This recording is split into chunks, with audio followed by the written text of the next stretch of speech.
নিজের মধ্যে থাকা প্রবল ইচ্ছা শক্তি একদিন মানুষের সব স্বপ্নকে পূরণ করে দেয়।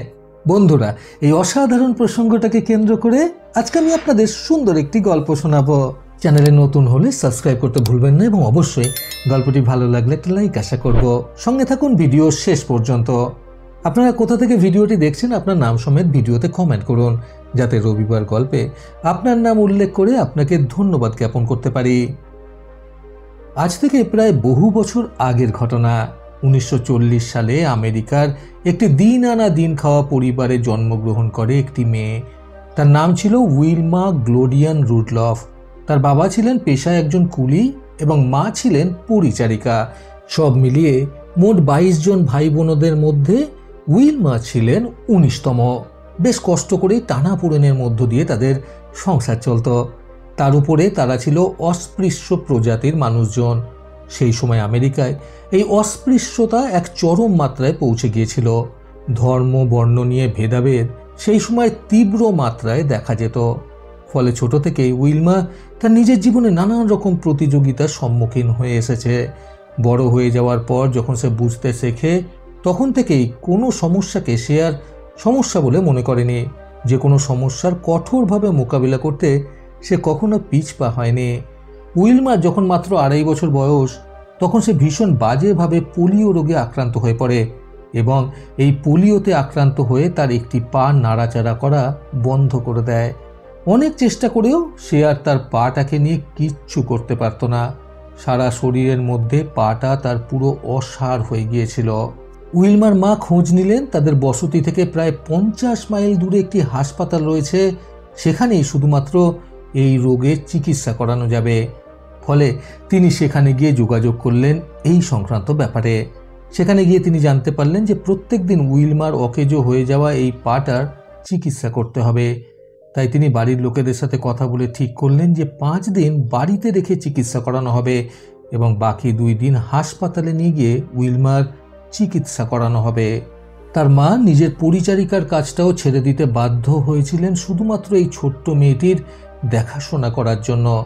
সমস্ত বিপদ, সমস্ত সমস্যা তিনি শুধুমাত্র নিজের মাথায় নিয়ে নিয়েছিলেন। উইলমাকে জীবনে পুনরায় দাঁড় করানোর জন্য তিনি কখনোই উইলমার মনের জোর কম হতে দেননি। সবসময় তিনি নিজের মেয়েটাকে এটাই বলতেন যে তুমি একদিন অবশ্যই দাঁড়াবে, তুমি কারোর থেকে কম নও, তুমি একদিন এই পৃথিবীতে নাম করবে, আশ্চর্যজনক কিছু করে দেখাতে পারবে তুমি।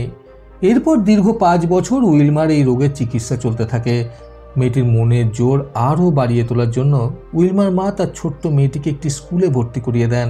সেখানে একটু একটু করে উইলমা পড়াশোনা শিখতে শুরু করে। দীর্ঘ 5 বছর চিকিৎসা চলার পর আস্তে আস্তে করে পুনরায় তার অসাড় হয়ে যাওয়া পা সাড়া দিতে শুরু করে। সেই সময়কার বিখ্যাত ডাক্তারের অধীনে চিকিৎসা চলছিল উইলমার। ডাক্তারবাবু উইলমার চলাফেরা করার সুবিধার্থে পায়ের ব্রেস নিতে বললেন তাকে, যেটা সাহায্যে সে ঠিকঠাক মতো চলাফেরা করতে পারবে।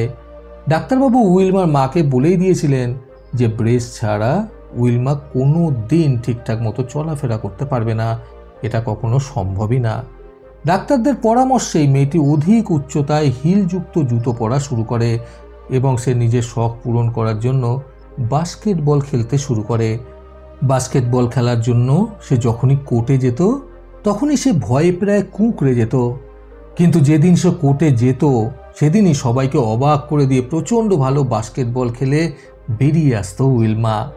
এইভাবেই খেলতে খেলতে এবং নিজের অত্যধিক ধৈর্য শক্তি, সহ্য শক্তি আর অফুরন্ত পরিশ্রমকে কাজে লাগিয়ে একদিন উইলমা সবাইকে চমকে দিল।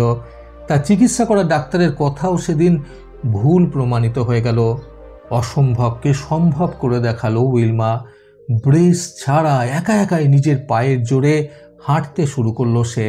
এই খবরটা যখন তার ডাক্তারের কানে গিয়ে পৌঁছালো, তখন সেই ডাক্তার নিজে এসেছিলেন বাস্কেটবল কোর্টে নিজের ভুল প্রমাণিত হয়ে যাওয়ার সত্যতা দেখতে। কিন্তু এই দিক থেকে সেদিন তিনি খুবই আনন্দ অনুভব করছিলেন নিজেকে ভুল প্রমাণিত হতে দেখে। কোর্টে এসে তিনি উইলমাকে বললেন, আমাকে একটু হেঁটে দেখাতো ব্রেস ছাড়া। উইলমা সেদিন শুধুমাত্র হাঁটেনি, সে ব্রেস ছাড়া সেদিন দৌড়েছিল পর্যন্ত। যদিও বা কিছু দূর গিয়ে সে পড়ে যায় এবং আবার উঠে দাঁড়িয়ে নতুনভাবে শুরু করার চেষ্টা করে, কিন্তু সেদিন এইভাবেই অসম্ভবটাকে সে সম্ভব করে তুলেছিল। সেদিন উইলমাকে দৌড়াতে দেখে ডাক্তারবাবু খুবই আনন্দের সঙ্গে মন ভরে আশীর্বাদ করে তাকে বলেছিলেন, তুই একদিন অনেক দূর দৌড়াবি, দৌড়ে তুই একদিন নিজের নাম উজ্জ্বল করবি। ডাক্তারবাবুর বলা এই কথাটাই উইলমার মনের গভীরে গেঁথে যায়। তারপর থেকে সে নিজের মনে স্থির করে নেয় যে সে দৌড়াবে এবং অনেক অনেক দৌড়াবে। সেদিনকার পর উইলমা নিজের মাকে জানায় যে সে দৌড়াতে চায়। তার মা তার জন্য একজন সুদক্ষ কোচের ব্যবস্থা করেন। সঠিক এবং উপযুক্ত কোচের সান্নিধ্যে এসে উইলমা খুব ভালো মতো দৌড়াতে শুরু করে। নিজের প্রবল ইচ্ছা শক্তি, নিজের প্রয়াস এবং উপযুক্ত একজন কোচের সহযোগিতা পেয়ে 1953 সালে এই মেয়েটি ইন্টার স্কুল দৌড় প্রতিযোগিতায় অংশগ্রহণ করে। যদিও বা সেইবারের প্রতিযোগিতায় সে জিততে পারেনি, কিন্তু তা সত্ত্বেও সে নিজের প্রয়াস ছেড়ে দেয়নি, মনোবল কখনো দুর্বল হয়ে যেতে দেয়নি। এইভাবে পরপর 8খানা প্রতিযোগিতায় প্রয়াস করেও হারকে মেনে নিতে হয়, কিন্তু শেষে 9 নম্বর প্রতিযোগিতায় দৌড়ে জয়ী হয়ে উইলমা মেডেল নিয়ে ফেরে। এরপর থেকে সে আর কোনোদিন পিছনে ফিরে তাকায়নি। এর পরবর্তীতে একের পর এক প্রতিযোগিতায় অংশগ্রহণ করে সে জয়ী হয়। তারপর দীর্ঘ 7 বছর আরও পরিশ্রম করার পর 1960 সালে রোম অলিম্পিক প্রতিযোগিতায় 100 মিটার, 200 মিটার এবং 400 মিটার দৌড় প্রতিযোগিতায় অংশগ্রহণ করে 3টের মধ্যে 3টেতেই জয়ী হয়ে উইলমা গোল্ড মেডেল জিতে দেশে ফেরে। দেশে ফেরার পর একটা ইন্টারভিউতে উইলমা বলেছিল, আমার চিকিৎসাকালীন সময়ে আমার ডাক্তারের বলা সেই কথাটা আমাকে জীবনে এই জায়গায় এসে দাঁড়াতে সাহায্য করেছে। উনি আমাকে বলেছিলেন আমি একদিন দৌড়াবো আর অনেক অনেক দৌড়াবো।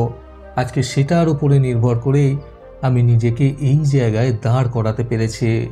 উইলমার এই সফলতার জন্য একটা নৈশ ভোজের আয়োজন করা হয়েছিল। সেই আয়োজনে জাতি ধর্ম নির্বিশেষে সকলকে আমন্ত্রণ করা হয়েছিল। অস্পৃশ্য জাতির মেয়ে বলে উইলমার মনোবল কখনোই উইলমাকে সামনের দিকে এগিয়ে যেতে বাধা দেয়নি। রোম অলিম্পিক প্রতিযোগিতায় আমেরিকার প্রথম অস্পৃশ্য মহিলা গোল্ড মেডেলিস্ট হল উইলমা গ্লোডিয়াম রুডলফ। এই প্রসঙ্গে একটা কথা না বললেই নয়, জীবনযুদ্ধের এই লড়াইয়ে সফল হতে ভীষণভাবে সাহায্য করেছিলেন উইলমার মা নিজের সেই ছোট্ট মেয়েটিকে। সেই কারণেই মাত্র 2.5 বছর বয়সে পোলিও রোগে আক্রান্ত হয়ে একটি পা নষ্ট হয়ে যাওয়ার সেই মেয়েটি আজকের যুগে আমেরিকার অস্পৃশ্য প্রজাতির মানুষদের মধ্যে থেকেও নাম করা একজন রানার। বন্ধুরা, অসম্ভবকে সম্ভব করতে আজকের এই সুন্দর গল্প থেকে শিক্ষণীয় 3টি কথা সর্বদা মনে রাখুন। প্রথমত, জীবনে নিশ্চিত সফলতার মূল সিঁড়ি হলো কঠোর পরিশ্রম। দ্বিতীয়ত, কথিত আছে প্রবল ইচ্ছা শক্তি এবং অক্লান্ত পরিশ্রম যখন আমাদের অভ্যাসে পরিণত হয়, সফলতা তখন আমাদের ভাগ্যে লেখা হয়ে যায়। তৃতীয়ত, সমস্যা যাই থাকুক না কেন, আমরা যদি আমাদের লক্ষ্যে স্থির থাকি তাহলে কোনো সমস্যাই আমাদের হার মানাতে পারবে না। প্রতিবারের মতো আবারও বলবো, এই পৃথিবী তাদেরকেই সম্মান দেয় যারা ইউনিক কিছু করার ক্ষমতা রাখে। সকলে সুস্থ এবং সুন্দর জীবন কামনায় প্রকৃত জীবন থেকে আমি সন্তু চক্রবর্তী আবার আসবো নতুন সুন্দর শিক্ষণীয় একটি ছোট গল্পের সাথে। ভালো শুনুন, ভালো থাকুন। ধন্যবাদ।